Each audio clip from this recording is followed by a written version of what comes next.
We are in the third iteration of our new study. So if you haven't been with us, we've just started a new study, a study of a book entitled Christian.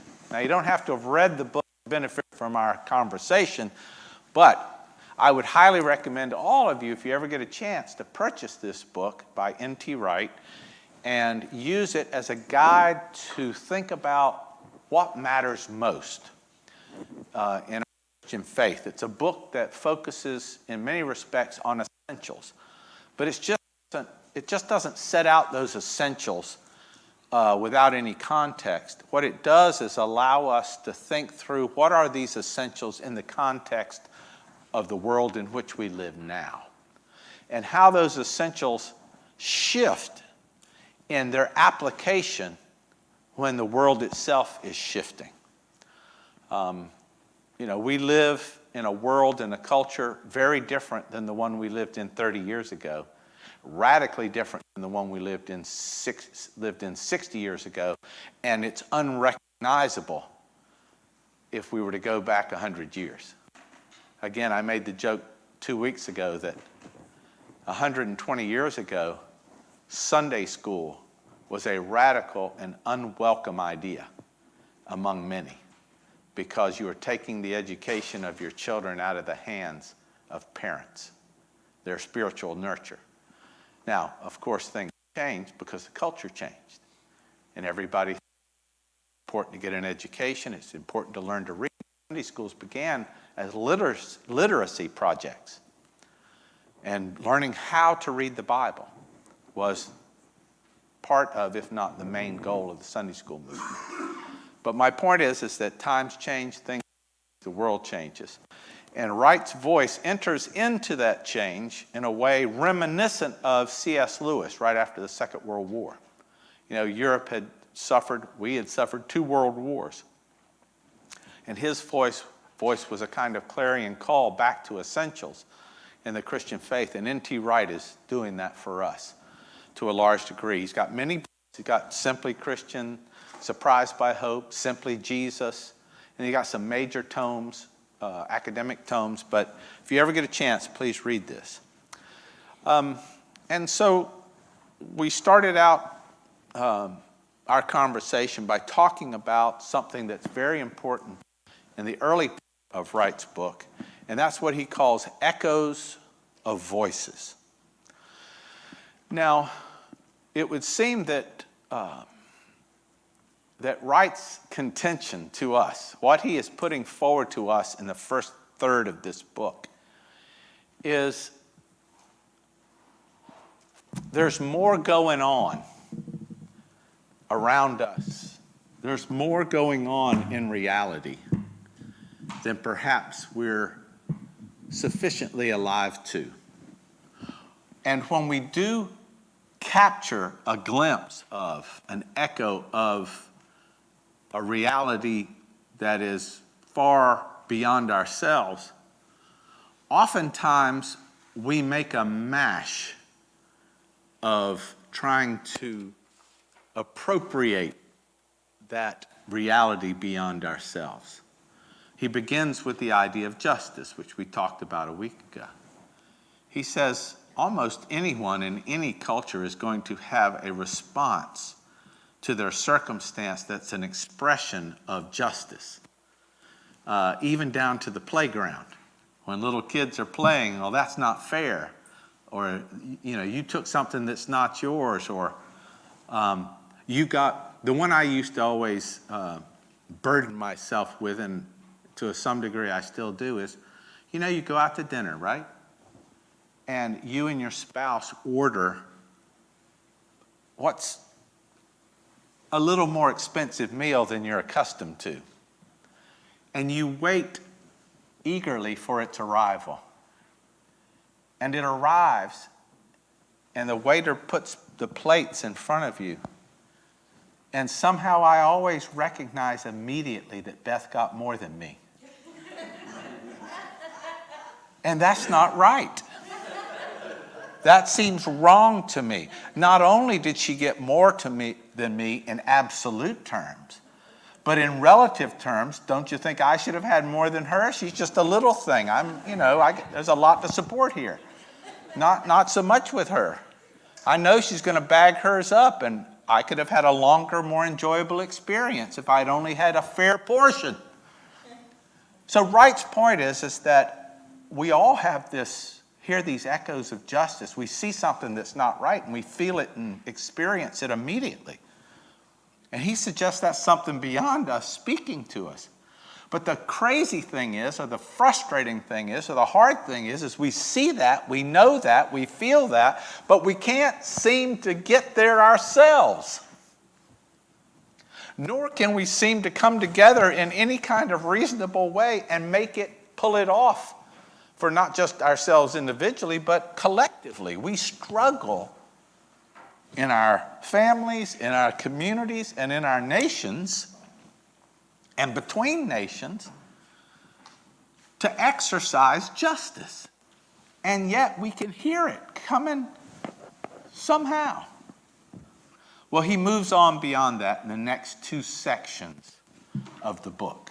And he introduces us to two further echoes that he thinks are important for us to keep in mind. And he introduces it by painting what I think is a fairly limited but interesting analogy or allegory, or however you want to characterize it. And he talks about a land in which everyone knows that there is water springs below the surface of where we all live.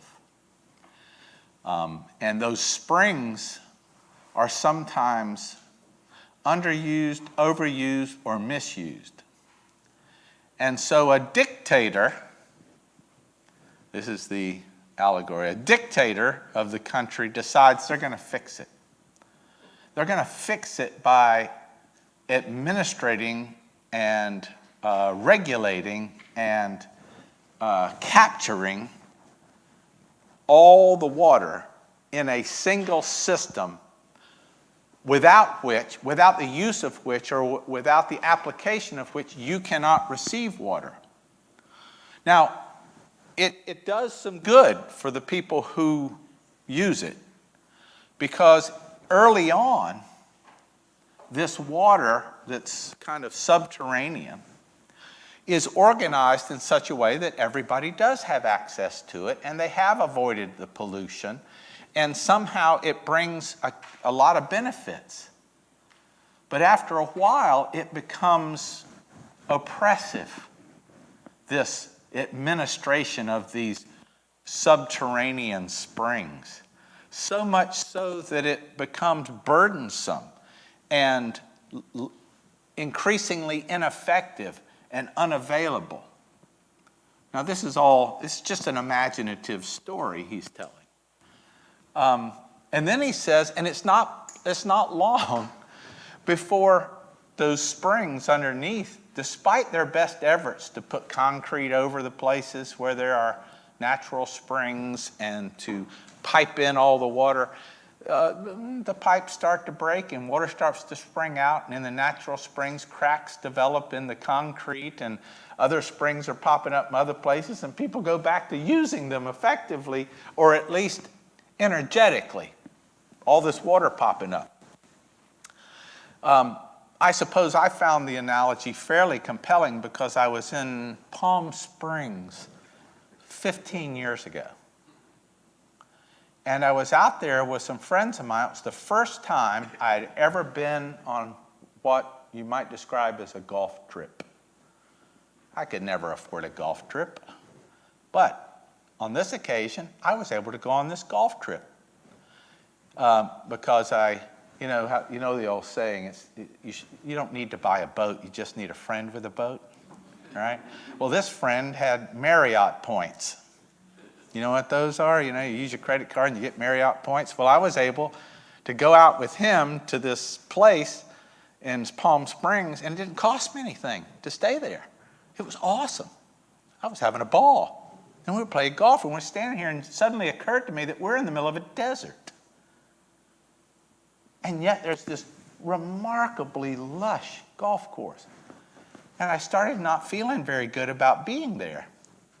And I asked the man, I said, this guy who ran the golf course, I said, how is it that you can have this lush golf course in the middle? I mean, we were seeing road runners and jackrabbits, okay? How can you be in the middle of a desert? And he said, oh, there's an aquifer. The largest aquifer in North America is under where you're playing golf. Now, for a little while, I felt better, and then I found out that the whole southwest of the United States is trying to drain that sucker the way we're doing things. But that's a whole nother story. My point is that there are these massive underwater resources that have been used for generations to cultivate the produce and people living.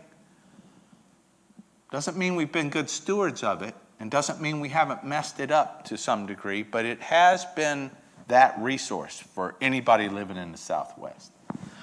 Well, what Wright is inviting us to imagine is that we as human beings, have this echo or this veiled experience of spirituality that is true for almost anyone, anywhere, at all times. By virtue of being human, we have this awareness of a spiritual reality that's going on, whether we want to acknowledge it or not. And this oppressive tyrant that he speaks of, the dictator that has decided to concrete over and standardize the access to water and to create this administrative system around the use of the water in certain ways, so to achieve certain controls and ends and avoid certain problems. What he's referring to is a phenomenon in Western culture, and I would characterize it having two sides. The more insidious side is what's called rationalism. Ever since the rise of modern science, Western civilization has increasingly surrendered its judgments about the truth or value of almost any idea or experience to the court of rationality. We've said it has to make a certain kind of sense, and if it doesn't make this kind of sense, then it's not true or it's not real. Since the rise of modern science, we have said that if you can't prove it, and by prove it we often mean empirically prove it, in other words, find empirical evidence to substantiate it, then that can't be real. And so he's referring to what many contemporary thinkers would call the tyranny of rationalism. That's the one side. The other side is the tyranny of materialism, which is associated with this Western prejudice. Because in the Western world, by materialism, he's not talking about we all love to go on Amazon and buy things that show up in a little box in front of our house. He's not talking about that kind of materialism. He's talking about a deeper materialism that basically says the only thing that's really real is the material world. In other words, there is no reality, no real reality beyond the material world. In fact, all those experiences you have are nothing more than synapses firing in your head. Okay, so rationality and materialism is this kind of unspoken philosophy that has increasingly marked or governed our Western civilization. And he says that's been to our detriment, because we all have experiences of the spiritual. We all have longings that are by their very nature spiritual in character. And so even though that spirituality has been suppressed by materialism and rationality or rationalism, well,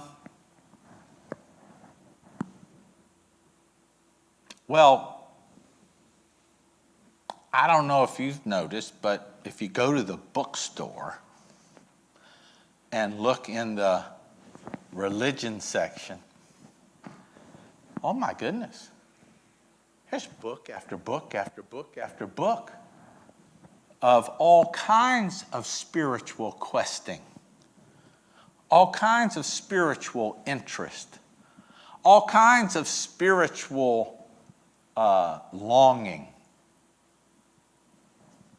and searching.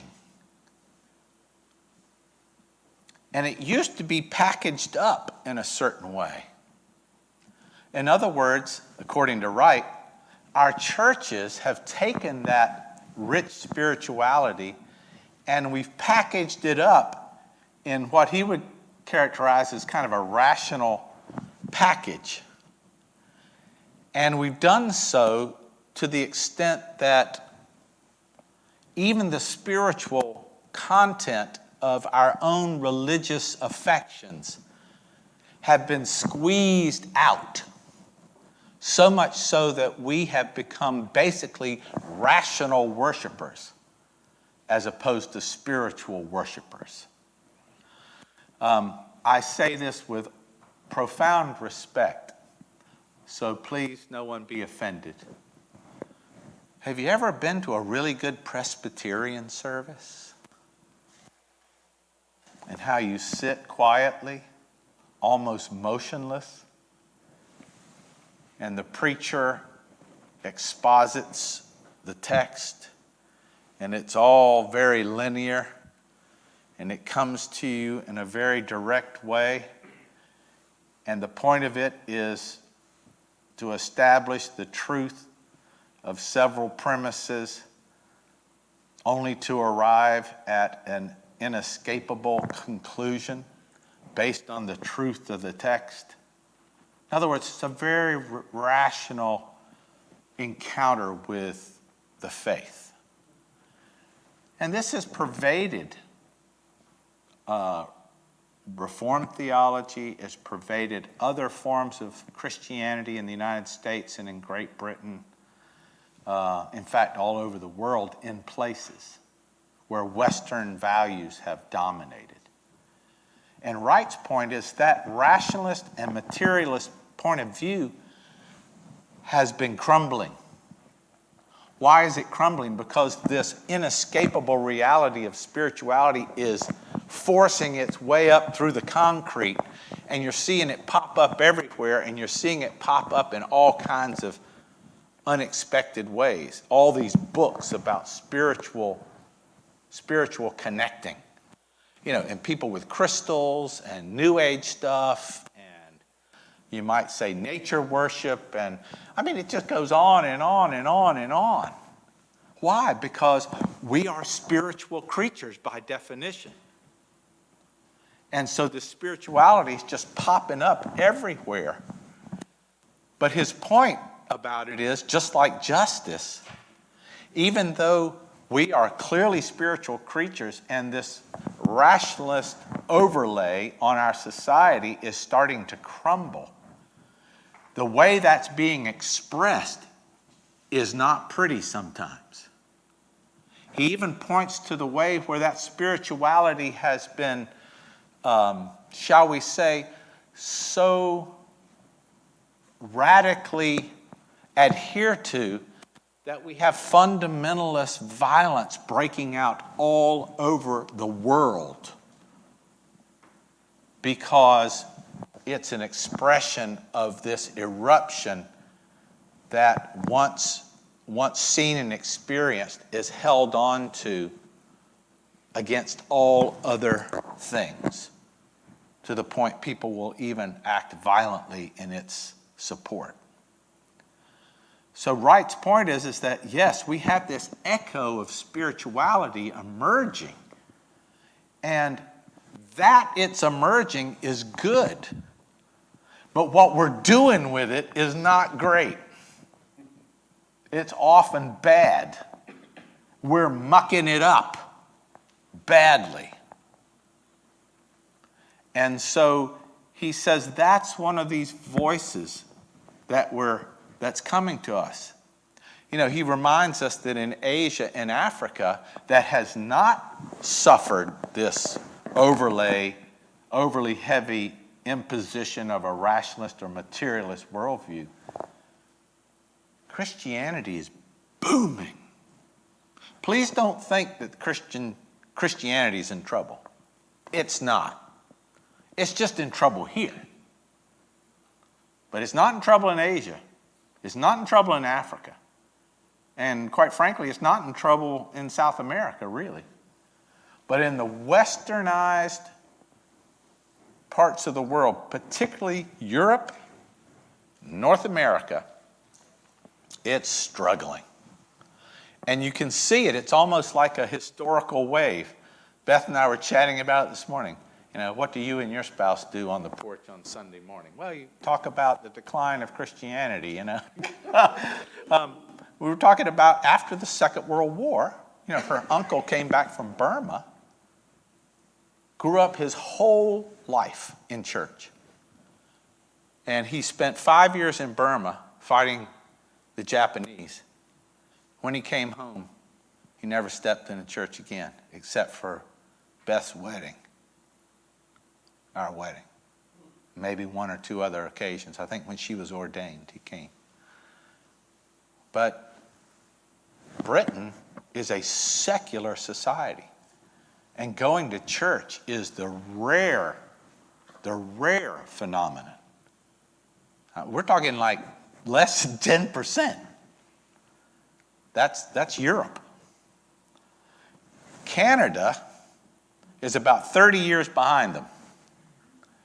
But in the 70s and 80s, I'd say 80s and 90s, they were still okay, but by the 90s, it's looking bad. And that secularization is a Western cultural phenomenon. Now, in the United States, we still there may be some hope.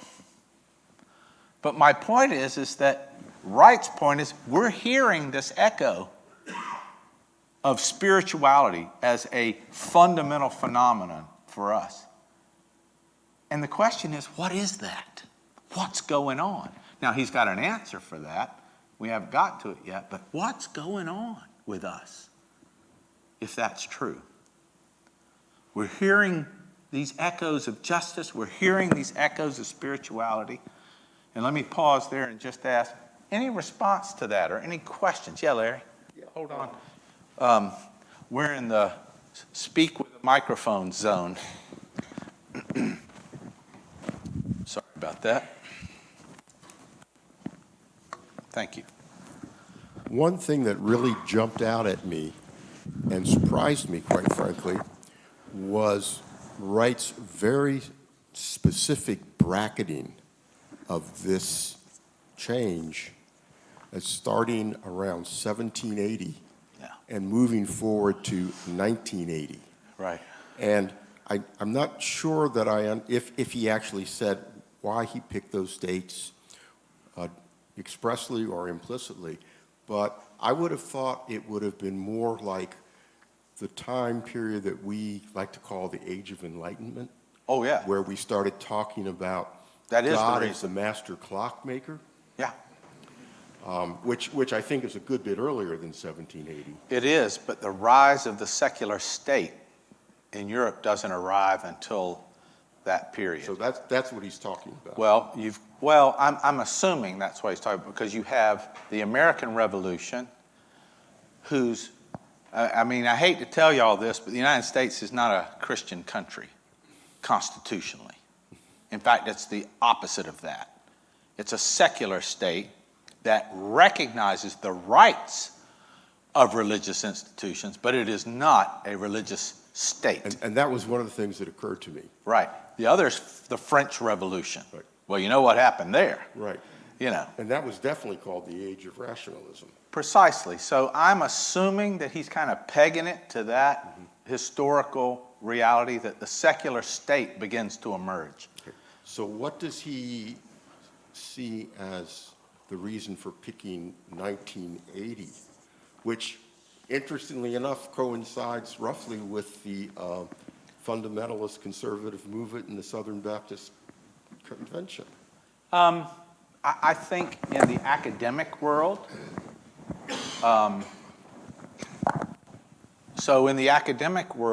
rationalism was the controlling ideology among scholars, philosophers, historians from, about, the whole of the 19th century and almost all of the 20th century. But by the 1980s, you were beginning to see open criticism of rationalism. The late 60s, we saw the emergence of philosophical perspectives that said, there is no absolute truth.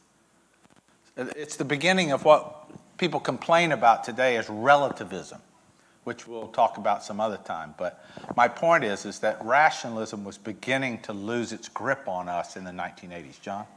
Just that right around that time, of course, N.T. Wright was coming into his own as Scholar. scholar. Correct.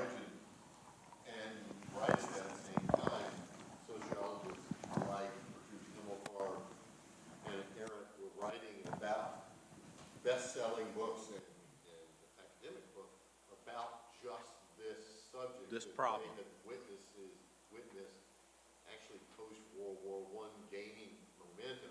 Right. And we're declaring that it had arrived. Right. So Right. So these are some big historical moments. But Wright's point is that we all live in time, we all live in history, we all live in a culture, and these are the shifts that we've experienced. And now we're in one where all that concrete that covered the spirituality is starting to crumble. And the good news is that spirituality is now beginning to be recognized again as something serious and real. But the question is, what do you do with it? And he calls it an echo because later he's going to argue, this is God at work. Our God at work. And the way he thinks about it, it couldn't be otherwise. That our God, who is at work, who made us as we are, would not continue to be at work. And some of what we're seeing are expressions of our spiritual selves longing for spiritual nourishment that we're not getting. So that's the first one he identifies. But then he's got a second one. And I think because of the conversations we've had in here, well, first, we've already had a conversation in here 2 weeks ago where we recognized that, the Pew research has indicated that even though people's religiosity is in decline, the spirituality among people under the age of 35 is still as strong or stronger than it was a generation ago. So again, which supports what Wright's telling us. Being a spiritual being people are beginning to realize you can't do away with that. I was going to try to find it, and I'll try to find it this week and bring it to you if you want to read it. But I wrote an article I know it sounds weird, but I wrote an article for the Law Enforcement Bulletin of the FBI Academy, 12, 13 years ago, about this subject, about how rationality and materialism had squeezed out of our institutions a recognition of our spiritual nature. And in the absence of, you work in any police department for the longest time, you don't talk about spiritual things. You don't talk about spiritual realities. Nobody's going to countenance evil. But of course, these folks are wrestling, literally, sometimes physically wrestling with evil on a regular basis. A lot of our deployed military have had to wrestle, encounter, engage in things that are spiritually devastating. But then when you deny spirituality is real, guess what?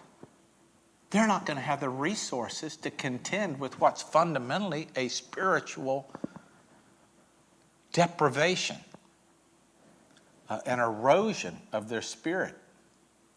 And so I wrote this article just to say, hey, we have got to get the language and reality of the spiritual back into our institutions, in particular law enforcement and military service.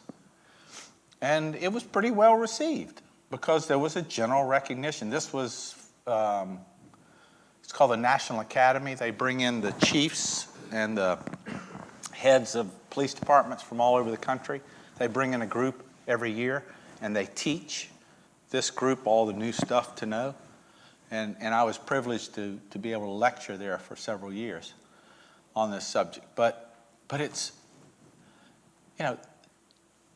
there are spiritual realities, and we have to acknowledge those, and the failure to acknowledge them will result in a diminishment or an erosion of our own spiritual capacity.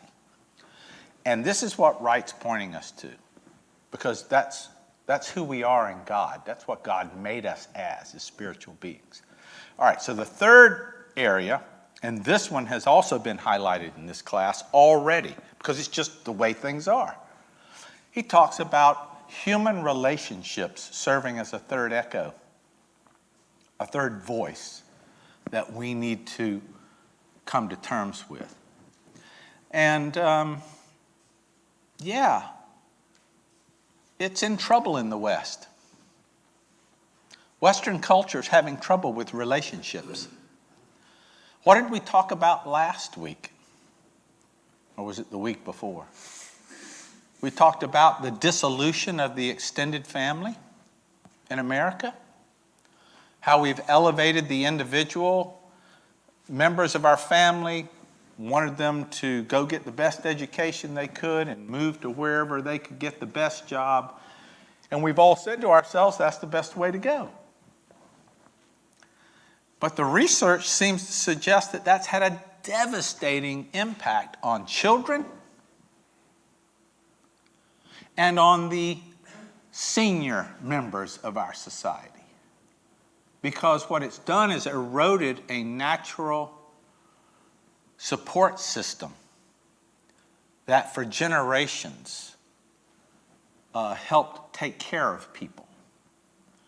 And now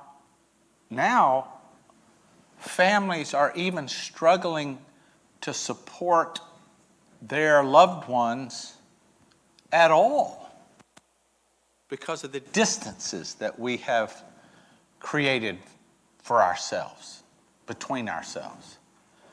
And so the nuclear family, according to these sentiments, it's prioritizing the nuclear family has led to a deep erosion of the extended family, which has yielded some pretty devastating impacts on us culturally. I feel it now. I'm 6 hours from my parents, my aunts and uncles, my cousins, and the only way I can support them is to call them. And sometimes that doesn't feel like it's enough, quite frankly. But anyway, Western societies, relationships are not doing well. Marriages are not holding up very well. Outcomes for our children are not what we would have hoped for. And daggone it, I hate to say it for the 5 millionth time, but COVID really did a number on all of us, particularly living in suburban communities where our isolation is already pretty high. You got to work hard to hang out with folks, don't you? You do. If you got a job in this area, I mean, you got to get up at what? Oh, dark 30 just to get to work on time. Spend all day at work, and then you got to get home in time. When on earth are you meant to be with anybody other than you and your garage? Right? It's tough. And if you're blessed to live in this area, but you have adult children that have moved into this, they grew up here. Guess where they're living? Where I live, in Warrenton. I mean, how often are you going to see them? Maybe on a Sunday afternoon, because nobody's going to fight that traffic on an evening to get together. I don't have to tell you the impacts of all that for churches. So the whole belonging equation is something that churches have an opportunity to work hard on and get better at. Because we're using models of belonging that worked when you could swing by on a Wednesday night with your green bean salad. I don't like green bean salad. I like potato salad. But you know what I'm talking about. I mean, there was a time 30 years ago in this area, even though it was crowded and even though lots of people lived here, Wednesday night hanging out was not a problem. People came in, everybody brought stuff. And that was only 30 years ago, just brought stuff. Well, now, you don't have time to even swing into Giant and grab something and bring it. We got to have it fixed in advance. My point is and we are built according to Wright and according to the Bible, I think. We're built for belonging. This radical individualism that is an American quality and value, not good. Not good. Not good for us. And yet we feel it. We feel a longing for belonging. We sense that need in ourselves and in our families, but we struggle to get there. And I think the church has a profound opportunity here around this need to cultivate belonging and connecting. Now maybe I'm just a church rat. I don't know. But I like being with folks, my church folks, because they're my family. And it's important to me. Right? But it's tough. So, the third echo that Wright identifies is this longing for human relationship. So we've got justice, we see it, we know what it is, we even try to do it, but we're not good at it.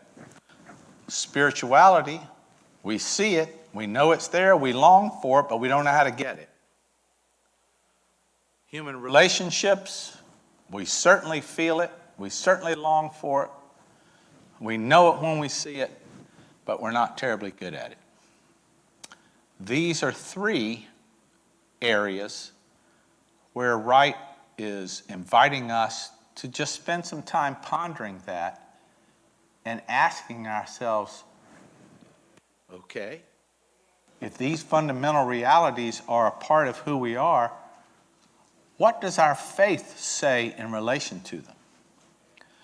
Now, we got one more to go next week on beauty, but I want you to be thinking about these questions. So, now, it's time for questions and comments. What questions do you have based on what we've talked about up to now? What puzzles you or worries you or excites you or causes you to go, that ain't right, or that sounds right to me? Are you live? Got it? There we go. Well, one of the biggest differences, I think, in growing up, I grew up in a rural community, but the teachers were selected based on Christian values. Okay. We had Sunday school programs both in elementary school and high school. Total difference. Our biggest problem was between the Catholics and the Lutherans. Oh, wow. Right, right. So it's a completely different. Well, you could argue that in Western societies, religiosity, going to church, being part of organized religion, has, declined radically. Again, Beth and I were chatting this morning. We were looking at the folks we know who live in Britain and how many of them, even though they grew up in communities where churches were, at that time, relatively strong, and people went to church. Now, nobody goes to church. Nobody. Church institutions don't function that way. Now, they do have, and here's the irony, Roger. In Europe, you have an established church in some states. Guess what? Not going well. They teach Christianity in the Anglican schools, of which there are millions of children in these schools. But it's not translating into what you might call Christian devotion. Well, I think it was 1998, we went to Slovakia, Right. which was a former communist country. Right. And we went with a Baptist church, and there was about 20 people in the church, and they almost all were related. Yeah. Because they had to stick together Right. when communism was in control. Right. But it was really interesting we had a group that taught English Bible camp for 2 weeks. Uh-huh. We had a group of 16 college students that had 3 years of English in college. Right. So we got to chat with them a lot about where it was. Their number one motive for what they wanted to do was how they could help their country. Right. And let me give you an analogous story. So about 6 months ago, I had the privilege to sit down with a gentleman who was the president of the Ukrainian Baptist Seminary in Western Ukraine. Not much in Eastern Ukraine right now, but in Western Ukraine. Now, in this country, you struggle to get a handful of theological students, people who want to do ministry. Guess what their enrollment is? They have 1,000 students. 1,000.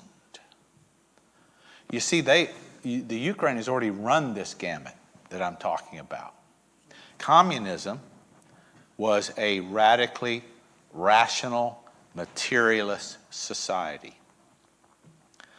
And you could argue that the spiritual bubbling up that N.T. Wright's talking about was an element, a very powerful element in, shall we say, the dissolution of communist ideology in Europe. In Poland, in, where was Václav Havel? Czechoslovakia, which is 2 places now. Those republics, all the way through down into Ukraine. It's incredible how the church is emerging, but it's not emerging in its old forms, although the old forms are coming back to life too. But it's amazing how the spiritual life of people is being revivified, brought back to life, and their Christianity is so vibrant and energetic, and they hang out together, like you say. They hang out together. They spend time together. They work self-consciously together. They're not showing up as a it is a way of life for them in their Christian existence. So, other comments? Yes, ma'am. I just wondered, I'm more of a practical person. Sure. What are your thoughts about church being on Saturday evening? Do you think that's a sin, or do you think it has to be the first day of the Well, week? let's put it this way. It's never a sin to worship Jesus. Ever a sin to worship Jesus. Doesn't matter when, where, or how. And I suppose circumstances could arise where that would be not only perfectly acceptable, but preferable for people to get together. Well, that's what I'm thinking. I've watched my own grandchildren. They're involved in a lot of things. And Saturday evening is generally a time when they're not. Right. Well, one of the things that's emerging in Britain, which I said is a bit of a desert in terms of institutional church, but they got these crazy movements that are going on, and they are all working. There's one movement called Messy Church. Yeah, Messy Church. And you get together once a month, and it's all in. You know, the family, the little kids, the teenagers, the parents, they're all in church together. It'd be as if we went downstairs into that hall, and we're all sitting at tables. And the whole evening, or the whole experience, is shaped around, you know, one of the biblical stories. And you still worship together, but you're doing things at the table with the kids, and you're talking about the story, and it's just a mess. But for the non-believers, they're pouring into these places. And they're engaging with their kids around a story about what God's been doing. And you're like, whoa, you mean they don't sit up straight in pews on Sundays and wear the socks that don't have holes in them? No, they're just showing up in this building and doing Jesus together once a month. I mean, they're even writing books about it now. It's gotten so much traction. For non-believers to come and find Jesus. So, Larry? Hello? Yeah, I just want to say that I remember a few years ago in China, they have a mandated policy that they want to abolish all the Sunday school program. Yes. And then what the church did is they changed it to have the program on Saturday and call it a different name. Right. And That's right. And then the government just leave it alone after that. They knew if they do another mandate, you know, the parents can just teach the kids directly and there's nothing they can do That's about right. it. And so I'm glad that we are addressing, you know, the change in society and things like that. I mean, we don't have that problem in America, but, you know, there are other challenges. And We have other problems. We yeah, have, and we have, it's we have great Little that League. we are looking Yeah. into other channels Right. to have people, you know, like you say, people are made for belongings, and That's right. what's the most effective way to have people to feel belong to a certain group or certain organization? That's one thing we can research and look into. Right. That's something we can nurture among ourselves. John? Oh, Just about Saturday night and about moving to Saturday. First of all, Roman Catholics have almost always had the service on Saturday night because if you recall, in the evening and the morning were the first day. Sunday begins at 6 o'clock on Saturday. 6 o'clock on Saturday, so it's first day of the week. Technically, you're good. Biblically. Biblically. But the other thing is that I was in, that's 20 years or more. I was in Fort Worth, and the Stockyards has become an enormous entertainment center with bars and clubs, and some are very famous. They close about 1 or 2 in the morning. And I think it was a Methodist had started a service in one of the clubs after they'd locked the doors for all the surrounding people who were getting off work to come over there. It was full every, early Sunday morning. So there are all these expressions that church isn't dead, but it's changing, and it's not the same as it was when I grew up in the 50s. Yeah. There's a group, again, out of the secular Europe called Fresh Expressions, which has tried to institutionalize a lot of these new expressions of faith. And it's been relatively successful here in the United States. And Virginia Baptists, to their credit, have been strong supporters of that movement and have done a good job with it. So we do have partners out there who are thinking hard about these things and working to find ways of worship and study and, quite frankly, just living together as Christians that have been impressive. I've said this over and over again. It is to Parkwood's eternal credit that you guys so strongly maintained the bonds of this fellowship during COVID.